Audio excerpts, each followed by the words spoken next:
Kita melihat dalam 6 bulan terakhir, 12 bulan terakhir, banyak sekali perkembangan ke model-model foundational yang dikembangkan oleh perusahaan-perusahaan besar ya, yang bikin halusinasi itu sudah berkurang drastis. Dengan embedding knowledge on the fly seperti itu, ya knowledge bisa lebih fresh, nggak nunggu harus fine tuning mahal lagi kalau kita mau refresh knowledge yang outdated ya. Dan modelnya pun bisa lebih pintar gitu, nge-decide apa yang harus saya jawab sehingga halusinasi bisa berkurang.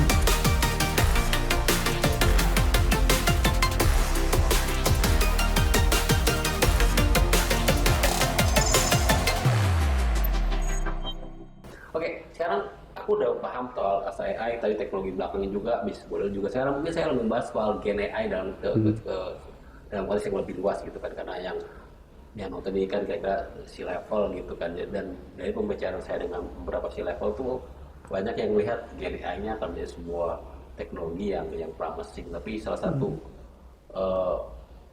kekhawatirannya gitu ya, bahwa terjadi hal-hal seperti halusinasi dan segala macam yang membuat yang mungkin akan efek ke citra perusahaan gitu. Sehingga saat ini yang biasanya mereka lakukan tuh lebih ke internal gitu kan. Kalau kemudian ada error internal kan ya sudah peluang. Sementara untuk customer facing application gitu kayak customer service atau segala macam itu belum pernah berani ke sana. Nah, pertanyaan saya sebenarnya lebih kepada kalau Mas Ibu kan sekarang udah banyak terlibat di dalam Gen AI dan segala macam. Apakah kekhawatiran itu masih relevan atau memang ya sejauh mana kemudian teknologi sekarang saat ini LLM dan sekarang maju dengan gini, apakah memang sudah memadai untuk menjadi front facing application gitu? Oke. Kita kan bisa dibilang langsung berhadapan dengan customer ya. Yeah. Jadi kita udah langsung menghadang mereka gitu. Ini concern yang valid ya. Tapi ada 3 hal sebenarnya yang bisa memitigasi concern tersebut. Yang pertama, kita melihat dalam 6 bulan terakhir, 12 bulan terakhir, banyak sekali perkembangan ke model-model foundational yang dikembangkan oleh perusahaan-perusahaan besar ya, yang bikin halusinasi itu sudah berkurang drastis dibanding dulu gitu. Setahun yang lalu ini jadi major concern. Sekarang kita melihatnya udah sangat minim sekali gitu. Dan kita sebenarnya bisa ngasih banyak instruksi ke dalam model tersebut untuk meminimalisir resiko halusinasi ini. Kalau kita mau minimalisir halusinasi, kita harus fine tuning ya. Kita kasih pertanyaan ini, terus perusahaan pengen jawabnya apa gitu. Terus yang tadi saya bilang kita lakukan ini ribuan kali. Ini proses yang cukup mahal karena setelah kita fine tune modelnya harus kita pegang gitu. Sekarang banyak karena input konteks sudah besar sekali dan capability untuk proses input yang makin canggih juga, banyak knowledge yang kita bisa masukin ke input konteks saja gitu. Jadi bisa diubah on the fly, bisa ditambahin, dikurangin sesuai dengan use case yang user hadapi itu gimana gitu. Dan nanti LLM-nya bakal bisa desain sendiri berdasarkan knowledge yang dia punya, jawabnya gimana nih gitu. Sekarang input konteks itu udah bisa didesain bahkan mengikuti flow tertentu gitu. Kayak decide A, ambil knowledge dari A, terus gabungin dengan knowledge di B, terus tidak perlu diinstruksikan lagi LLM-nya yang itu diinstruksikan. Yes, tapi LLM sudah bisa mengikuti instruksi. Jadi instruksinya udah dalam bahasa manusia, instruksikan gimana-gimana, ada section-section tertentu, terus ada flow-nya ya. Kalau ini go to A, go to B gitu. Dan ambil knowledge macam-macam dari macam-macam section. Itu udah bisa banget sekarang. Nah, dengan embedding knowledge on the fly seperti itu, ya knowledge bisa lebih fresh, nggak nunggu harus fine tuning mahal lagi kalau kita mau refresh knowledge yang outdated ya. Dan modelnya pun bisa lebih pintar gitu, nge-decide apa yang harus saya jawab sehingga halusinasi bisa berkurang. Gitu. Nah, itu yang strategi pertama ya. Strategi kedua, sebenarnya banyak model-model kayak gitu yang punya safety setting sendiri gitu. Safety setting ini banyak sekali. Contohnya di model-model yang gede gitu ya, yang dari provider gede gitu, kita bisa bilang untuk safety setting terkait racial issues gitu, tolong di setnya levelnya apa. Jadi kalau misalnya ada perusahaan yang khawatir, takutnya LLM saya ngaco nih, saya ngaco tiba-tiba ngomong macam-macam gitu, sebenarnya saran saya adalah coba dulu aja set safety settings untuk semua kategori yang concerning jadi maksimum gitu atau tertinggi gitu ya. Terus coba jalanin dulu, observe hasilnya gimana di situ. Karena bisa jadi dengan merubah-rubah safety setting ini udah cukup meminimalisir resiko AI-nya tiba-tiba ngasih hal yang salah atau hal yang ngaco atau bisa jadi PR risk gitu ya buat perusahaan. Yang ketiga, oke lah input konteks udah bagus, safety setting udah bisa kita set. Tetap perlu kita evaluasi dong. Nah, sekarang ini udah muncul framework untuk kita ngevaluasi bukan hanya sekedar LLM-nya bisa jawab, bisa ngerespon apa atau enggak, atau cepat atau enggak responnya ya.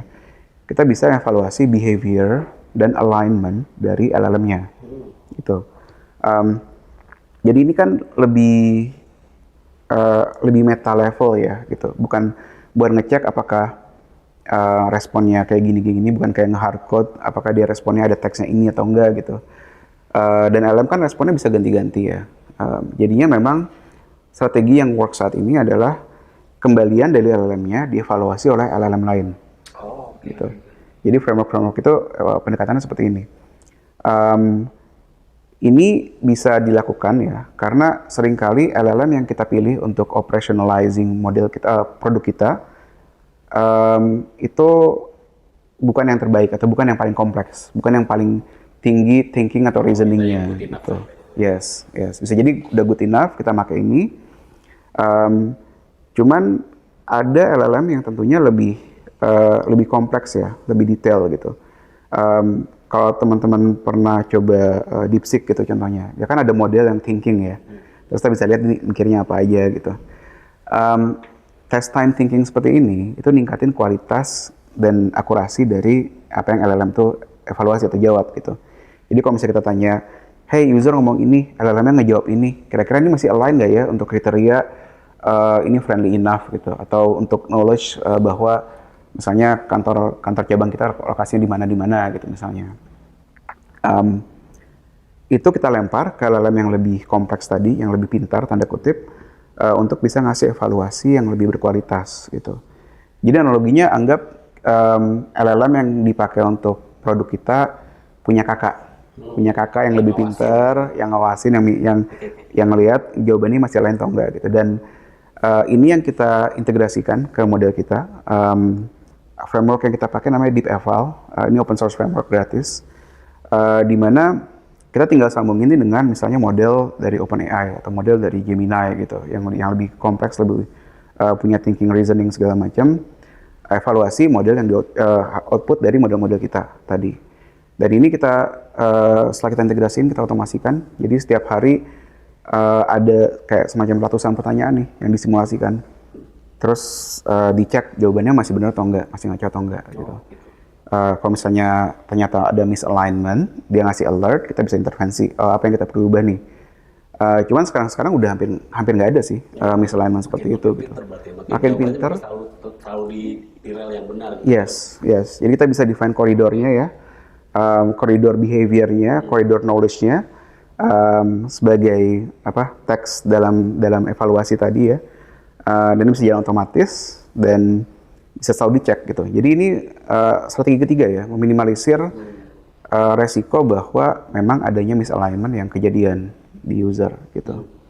Baik. Berarti yang tadi yang ketiga itu mungkin menarik ya, bahwa ada seorang kakak yang ngeliatin adiknya gitu dan segala macam. Itu berarti setiap hari dilakukan oleh Asa AI itu ya.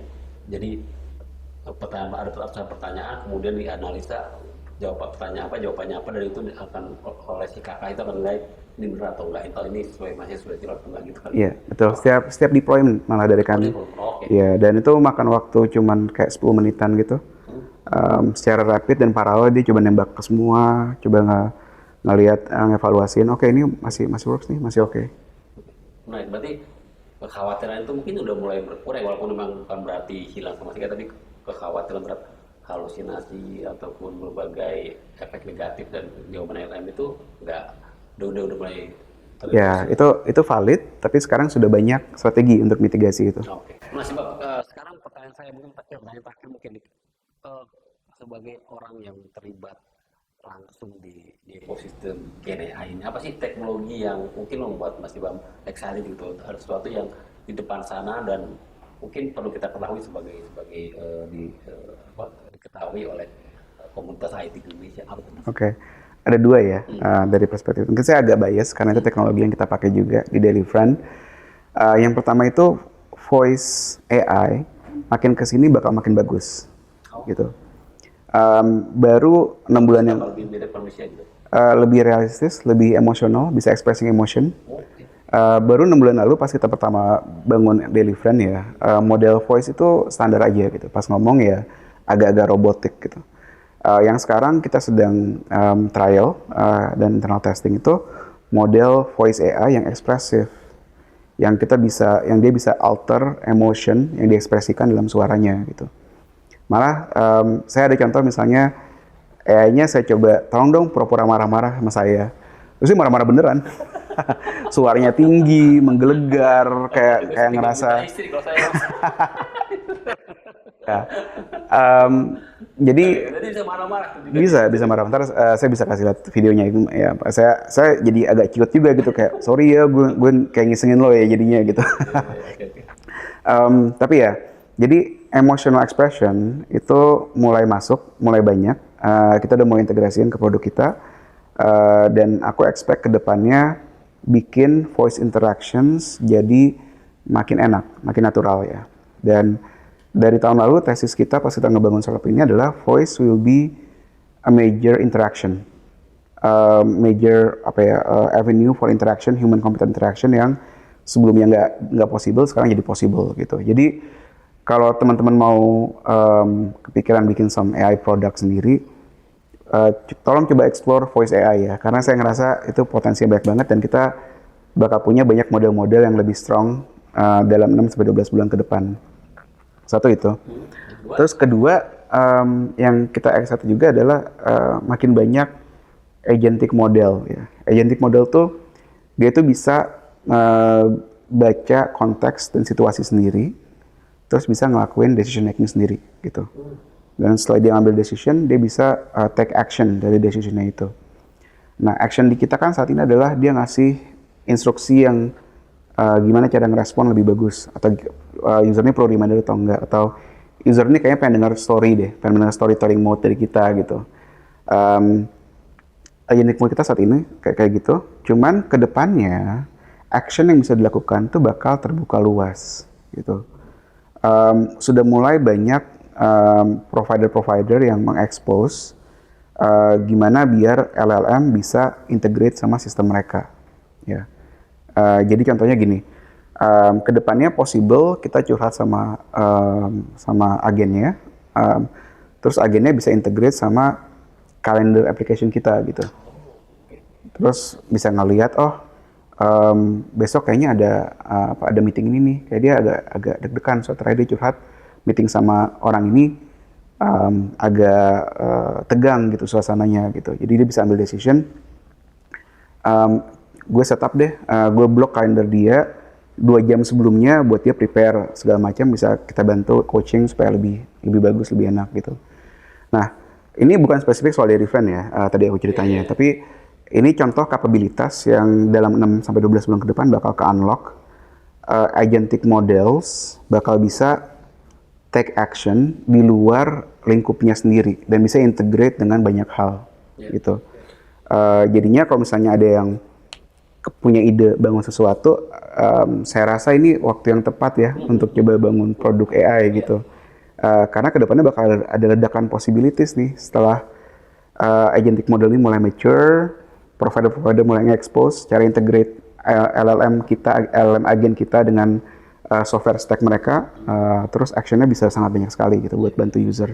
Ya, saya ingat kalau beberapa studi menunjukkan memang agentic AI itu akan menjadi sebuah tren yang ke depan, dan untuk segmen enterprise itu akan menjadi sebuah terobosan yang sangat menarik gitu ya.